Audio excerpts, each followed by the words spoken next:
Rahimahullah. Mari kita bersama-sama memuji Allah di Qawlina Alhamdulillahirabbil alamin atas kenikmatan iman, nikmat Islam, nikmat hidayah yang Allah berikan kepada kita semua. Semoga kita menjadi hamba yang akan bersyukur. Amin ya rabbal alamin. Mari kita bersalawat kepada Rasulullah. Allahumma shalli ala Muhammad. Allahumma shalli ala Muhammad. Allahumma shalli wa sallim wa barik ala Muhammad. Baik sekalian, Bismillah, kita lanjutkan kajian kita di ayat ke berapa nih? Ayat 6 dan 7. Berapa? 17? 6 dan 7.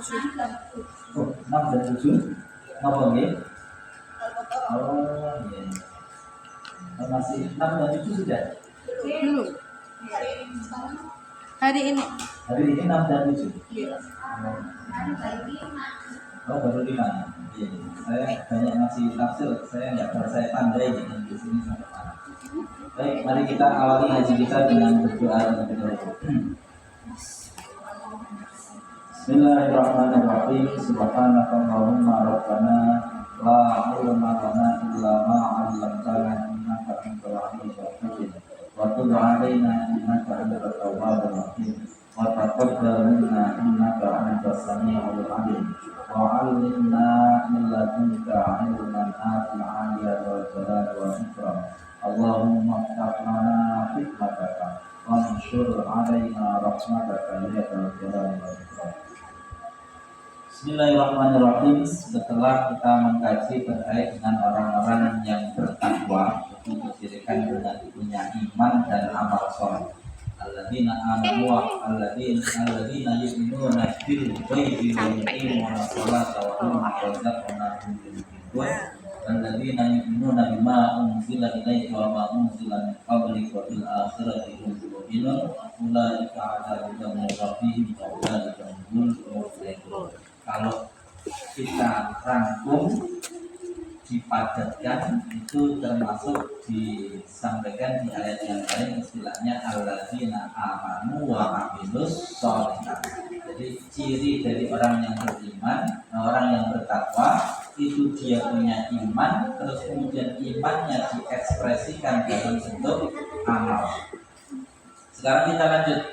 Nah, termasuk tradisinya Al-Quran itu membanding-bandingkan antara orang yang punya iman dan yang tidak punya iman, antara orang yang bertakwa dan yang tidak bertakwa, dibandingkan cirinya, dibandingkan efeknya. Nah, kali ini setelah membahas tentang orang yang bertakwa dengan ciri iman dan amal soleh, Al-Quran membahas tentang orang yang kufur.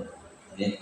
Sebelum kita masuk ke ayat 6 dan 7, kita sedikit berikan prolog bahwasanya di zaman Rasulullah SAW, mari kita bayangkan kondisi atau posisi Rasulullah. Rasulullah itu nabi.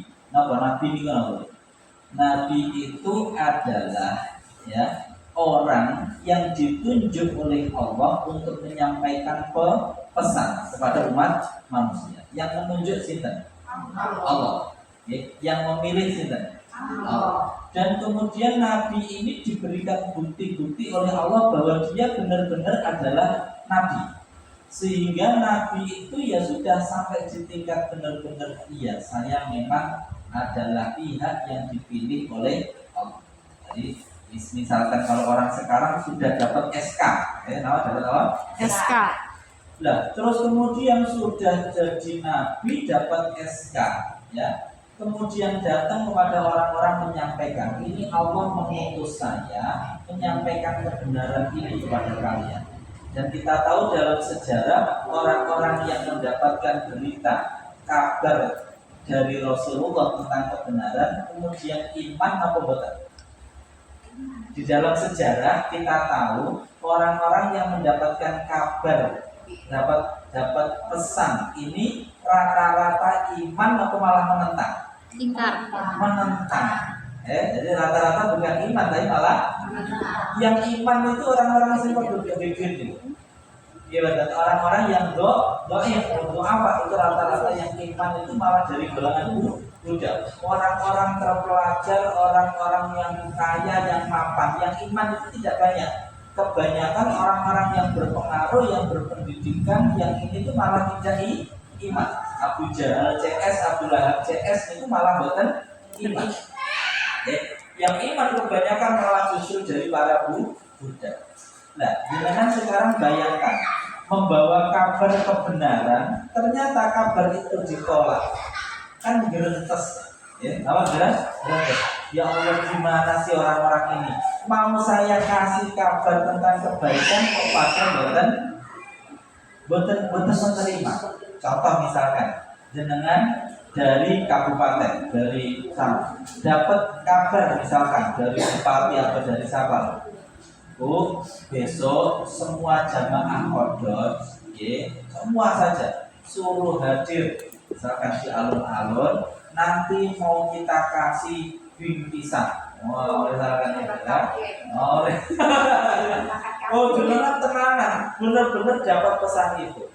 Lalu orang-orang paling cuma ngomong kosong, pada ngomong begitu semua. Jenengan kan akhirnya ini gimana atau mau dikasih bingkisan, dan kabar yang saya sampaikan itu kabar kebenaran kok nggak diberi, kan gerentes ya. Dari dalam hati itu Rasulullah itu makanya disebut di surat Al-Kahfi, fala allaka ba'un nafsaka ala atharihim illam yu'minu bihadzal hadithi asabai Muhammad, kalau mau terus-terus nanti kamu bisa justru menghancurkan dirimu sendiri hanya karena mereka tidak beriman.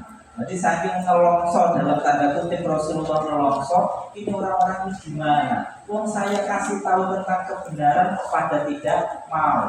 Karena Rasulullah tahu ini kebenaran membawa keselamatan, tapi orang-orang tidak mau. Rasulullah bersedih. Ya Allah, gimana ini orang? Rasulullah itu sedih karena Rasulullah punya sifat harisun alaikum. Pengen sekali semua orang itu iman, pengen sekali semua umatnya itu selamat. Tapi ternyata kok tidak banyak yang mau mengikuti. Maka Rasulullah bersedih. Nah, ketika Rasulullah bersedih, nanti beberapa ayat menghibur Rasulullah. Udah, kamu nggak usah sedih. Termasuk ayat ini. Innalladzina, sungguh orang-orang kafaru yang kufur. Siapa mereka? Orang-orang yang mereka itu kufur, ya, adalah sawa'un, sama saja alaihim bagi mereka. A'anzartahum, apakah memberi peringatan siapa engkau Muhammad pada mereka, amlam tunzirhum, ataukah tidak memberi peringatan siapa engkau Muhammad pada mereka, la yu'minuna, tidak akan beriman siapa mereka. Muhammad, kamu gak usah bersedih. Pancen orang-orang yang memang mereka itu kufur, mau kamu beri peringatan atau tidak, yang mereka itu sama saja tidak akan beriman. Mengapa kok begitu? Khatamallahu ala qulubihim wa ala sam'ihim wa ala absarihim ghishawa wa lahum adzabun alim. Ya, mengapa kok mereka seperti itu? Karena fi qulubihim marad. Apa namanya? Khatamallah. Khatama telah menutup, mengunci. Khatama telah menutup, mengunci. Siapa? Allah. Ala qulubihim, pada hati-hati mereka. Mengapa kok mereka nggak mau iman? Bukan karena kabar yang kamu bawa itu salah atau meragukan, tidak. Karena dasarnya hati mereka telah terkunci. Khatamallahu ala qulubihim wa ala sam'ihim, dan pada pendengaran mereka, wa ala absarihim, dan adalah pada penglihatan mereka, ghisyawatun, ada penutup, walahum, dan adalah bagi mereka adzabun, ada siksa alimun yang pedih. Bapak Ibu sekalian rahimakumullah. Nah, sekarang saya jelaskan dua ayat ini. Jadi ayat ini yang pertama berisi apa? Berisi tasliyah, berisi hiburan dalam tanda kutip, menghibur Rasulullah agar tidak terlalu sedih atas keberadaan orang-orang kafir yang tetap kafir, karena mereka seperti itu adalah karena Allah telah mengunci hati dan pendengaran mereka, kemudian di depan mata mereka ada penutup sehingga mereka tidak akan melihat kebenaran. Nah, sekarang saya kasih tunjuk. Jenengan ada di ruangan ini, ada jenengan betul? Jenengan ada di ruangan ini? Ya. Di ruangan ini yang ada apa saja? Ada meja, ada snack, ada minuman, ada jenengan. Ya. Besar mana? Ada handphone. Besar mana jenengan dengan handphone saya? Besar jenengan ya. Kalau diukur jenengan berapa kali lipatnya handphone? Banyak ya. 10 kali lipat lebih ya. Berarti harusnya saya bisa melihat jenengan tidak? Harusnya saya bisa melihat jenengan, bisa bicara enggak? Sebegitu besarnya kok enggak kelihatan? Sebegitu besarnya kok enggak kelihatan? Aneh banget kalau enggak kelihatan? Aneh. Tapi bayangkan kalau orang yang dia punya handphone, tapi handphonenya di depan matanya pas, saya kelihatan jenengan banget. Apa karena jenengan tidak ada? Ada. Tapi kenapa? Karena di depan matanya ada penuh.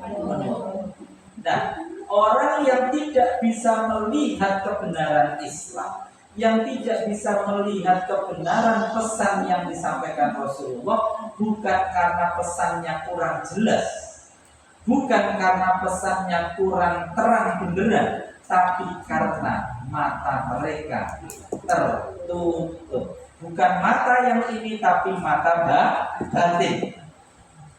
Maka ciri dari orang yang kafir itu apa? 3 ini tadi. Khatamallahu ala qulubihim, hatinya telah ditutup oleh Allah. Wa ala sam'ihim, pendengarannya telah ditutup, dan mata mereka ada penutup. Hati dan pendengarannya dikunci, kemudian penglihatan mereka ada penutup. Nah, berarti kalau kita pengen imannya tenanan, lakukan yang sebaliknya.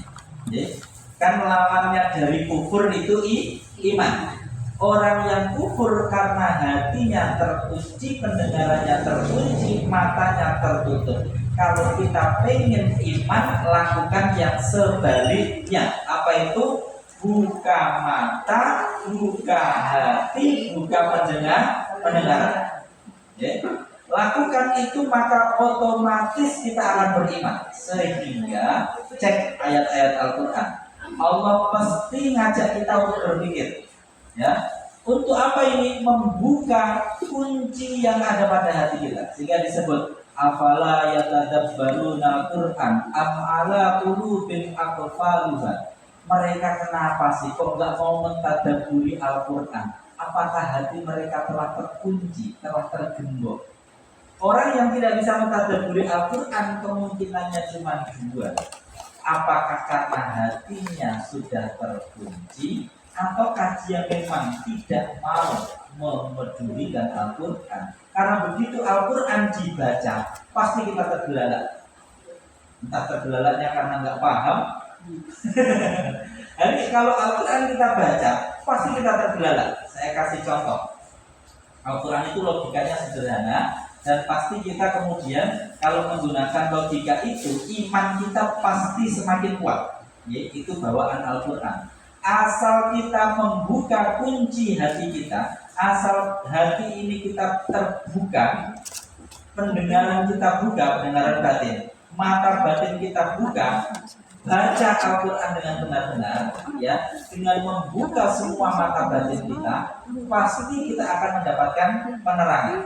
Ambil contoh, misalkan jenengan cek di sini Al-Quran itu aja yang ada di jenengan itu ayat ke-21 misalkan Al-Baqarah, nanti kita akan ketemu juga ayat ke-21 misalkan 21 atau enggak ayat ke-21.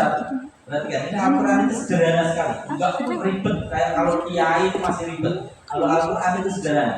Ya ayyuhan nas, wahai manusia, ya, ubudu, menyembahlah, mengabdilah kalian kepada siapa? Robbakum, kepada Robmu. Rob itu siapa? Yang mencipta dan mengendalikanmu. Kamu sembahlah siapa yang menciptakanmu, siapa yang mengendalikanmu.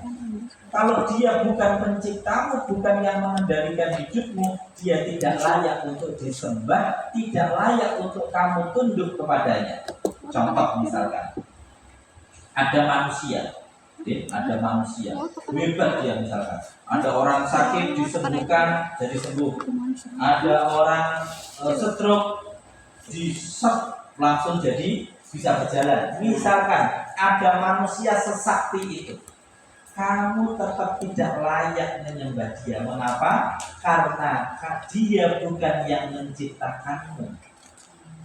Ya sederhana Al-Quran. Kamu harus mengabdi kepada yang menciptakan kamu. Masa gak ikut menciptakan kamu kok kamu abdi kepadanya? Memangnya dia siapa? Ya. Jadi Al-Quran ngajari kita tauhid sederhana sekali. Sehingga orang-orang musyrik ya, yang menyembah batu itu ketika mendengar ayat ini kok dengan menggunakan hati mereka ya terbelalak. Iya ya, lu batu ini saya yang bikin, saya yang memahat. Kalau kotor saya yang nyuci. Kalau dia bau saya yang kasih minyak wangi. Loh, harusnya berarti dia yang nyembah saya dong. Kok malah saya nyembah? Itu logika Quran sesederhana itu. Ya. Makanya ketika pesan ini datang, asal kok hatinya dibuka, pasti imannya tambah kuat. Maka kita harus tunduk patuh kepada siapa? Dia yang menciptakan kita, yang mengendalikan kita, disebut Rabb. U'budu rabbakum, sembahlah Rabbmu. Alladzi ya ayuhan nasu u'budu rabbakum alladzi khalaqakum. Siapa Rabb itu? Dia yang menciptakanmu. Ya, walladzina min qablikum, dan bukan hanya kamu, juga orang-orang sebelum kamu.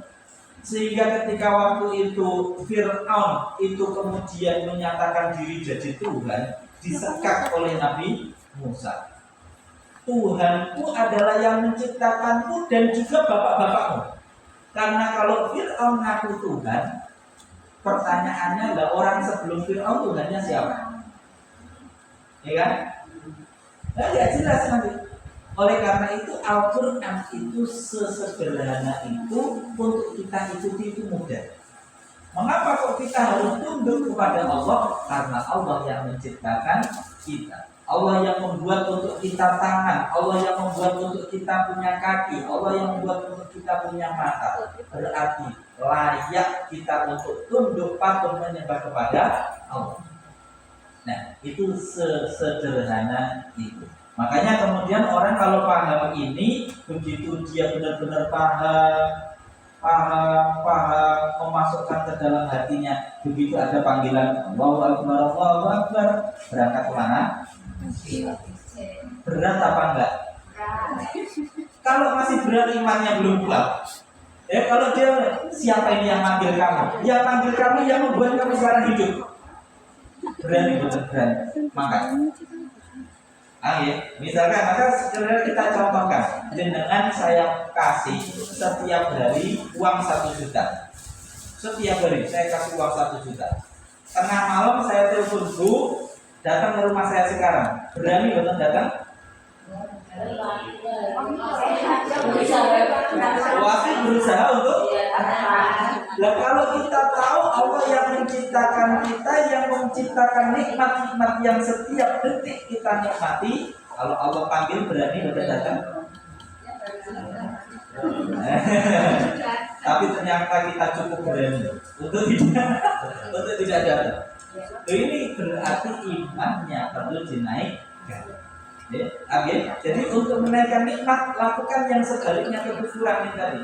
Orang menjadi kufur itu karena dia terkunci hatinya, terkunci pendengarannya, tertutup matanya. Maka kalau pengen semakin beriman, lakukan yang kebalikannya. Buka hati, buka mata, buka pendengar. Apa itu sekalian? Rahmatullah. Kalau kita tidak melakukan itu, nanti kita akan menjadi orang-orang yang kufur. Nah, kufur itu jangan dibayangkan kufur itu yang ekstrim. Insya Allah kalau kufur yang ekstrim itu kita tidak. Tapi kufur-kufur yang kecil itu kita sering banget. Kufur-kufur yang kecil kita sering banget. Sering apa kufur itu? Mengingkari Allah sebagai pemberi nikmat, maka disebut wa man kafara. Barang siapa kufur itu yang ekstrim itu ya, tidak iman sama sekali, yang kufur yang tidak Islam itu. Tapi kufur kecil ini secara tidak kita sadari sering juga kita lakukan. Maka insya Allah semoga kita dijaga oleh Allah tidak kufur yang ekstrim yang tidak iman itu. Tapi mari kita dalam momentum sekarang akhir Dzulhijjah menjelang apa? Muharram. Itu ada peringatan apa biasanya? Peringatan apa awal Muharram? Peringatan apa? Awal Muharram peringatan apa? Tahun baru Hijriah.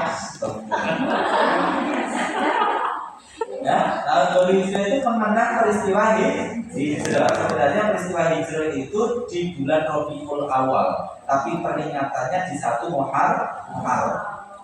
Nah, maka mari kita gunakan momentum ini untuk menghijrahkan pola pikir kita, menghijrahkan cara kita beriman. Mari hijrah. Siapa itu Allah? Allah itu kalau oleh Al-Quran gunakan mengenali Allah dengan hati, mata, dan pendengaran batin kita. Kenali Allah dengan sebenar-benarnya, agar kita benar-benar bisa syahadat dengan sebenar-benarnya, kemudian kita bisa tunduk dengan sebenar-benarnya. Caranya gimana? Kenali Allah dengan sebenar-benarnya. Kalau kita kenali Allah dengan sebenar-benarnya, kita akan bisa melihat Allah dalam setiap ciptaannya. Gimana? Coba kita melihat, kita mengingat mata kita, bercermin, dengan lihat, oh iya ya, saya nggak pernah berpikir untuk punya pendengaran, saya nggak pernah merencanakan untuk punya tangan yang bisa bergerak, saya tidak pernah berencana untuk punya jantung yang terus berdetak. Dari situ kemudian kita ingat sampai yakin ini semua dari Allah. Maka kalau Allah memanggil, kok boten pantas banget rasanya kalau kita tidak datang. Kalau Allah perintah kok rasanya nggak pantas banget kita tidak sendiko dahulu. Nah ini caranya agar kita imannya semakin mantap, lakukan yang berkebalikan dengan hal yang menyebabkan kufur ini tadi. Kalau ingin imannya semakin mantap, gunakan pandangan batinnya melihat alam semesta ini, bahwa ternyata itu semua adalah efek rahmat dan fadl dari Allah Subhanahu wa ta'ala. Melihat bisa berjalan di bumi, ingat ya Allah, bumi ini menjadi tenang seperti ini, tidak gempa, ini karena rahmat-Mu. Ya Allah, waktu turun hujan tidak sampai banjir juga karena nikmat-Mu. Ya Allah, manusia banyak menghirup udara terus-menerus, oksigen tidak habis, itu juga nikmat-Mu. Semuanya ingat Allah. Lihat istri, lihat anak, ingat Allah. Akhirnya mudah untuk bersyukur. Sehingga efeknya orang yang iman, efek yang langsung otomatis harusnya apa? Bersyukur. Makanya setelah bismillah itu langsung alhamdulillah. Maka ciri tanda orang yang beriman mengakui Allah, yang kemudian efeknya dia bersyukur. Ciri orang yang kufur itu kemudian tidak mengakui Allah, sehingga kemudian Allah marah. Wa in kafartum inna adzabi la syadid. Kalau kamu kufur, ingkar, tidak mau mengingat, tidak mau ingat bahwa itu dariku, tidak mau menggunakan nikmat untuk ketaatan kepadaku, ingat ya, siksaku sangat pedih. Kita itu adalah perilaku orang-orang yang kufur. Sehingga orang yang kufur itu karena tidak melihat Allah dengan mata batinnya, tidak melihat kebenaran, sehingga yang dia lihat hanya siapa? Dirinya sendiri. Sehingga dia melakukan apa, itu ukurannya pasti untung saya apa, untung yang materi. Ya, orang-orang yang kufur itu pasti pertimbangannya apa? Nafsunya sendiri. Ya, naudzubillah tsumma naudzubillah. Itu adalah orang-orang yang kufur. Kemudian kita lanjut. Ya, sampai sini ada pertanyaan sebelum kita masuk ke pembahasan berikutnya, orang-orang yang kufur dan orang-orang yang iman. Ya, saya rangkum terlebih dahulu. Ciri orang-orang yang kufur karena mereka terkunci hati dan pendengarannya, matanya dipenuhi dengan penutup. Sebenarnya yang menutup tidak besar. Dunia itu besar apa betul? Besar. Dunia itu kecil. Dunia itu besar. Itu kalau kita lihat hanya dunia. Tapi coba dengan tahu betul matahari seberapa besar? Matahari itu kalau nggak salah itu 18 atau 27 kali bumi. Itu baru matahari. Belum yang lain-lain. Belum bintang. Maka bumi ini yang kita tempati ini, kalau dilihat di luar angkasa itu besar apa kecil? Kecil. Ya. Tapi kemudian bumi yang semuanya itu saja kecil, apalagi kalau sekedar anak kita, kecil apa besar? Kecil sekali tau. Apalagi sekedar rumah kita, kecil atau besar? Apalagi sekedar jabatan kita, kecil atau besar? Loh kok itu semua bisa menutupi Allah yang akbar? Itu gimana ceritanya? Bukan Allahnya yang kecil, tapi saking penutup itu sangat dekat dengan mata, maka dia menutupi segala yang ada. Maka dunia ini jangan terlalu dekat dengan mata hati kita. Punya istri, punya anak, punya suami, punya kekayaan.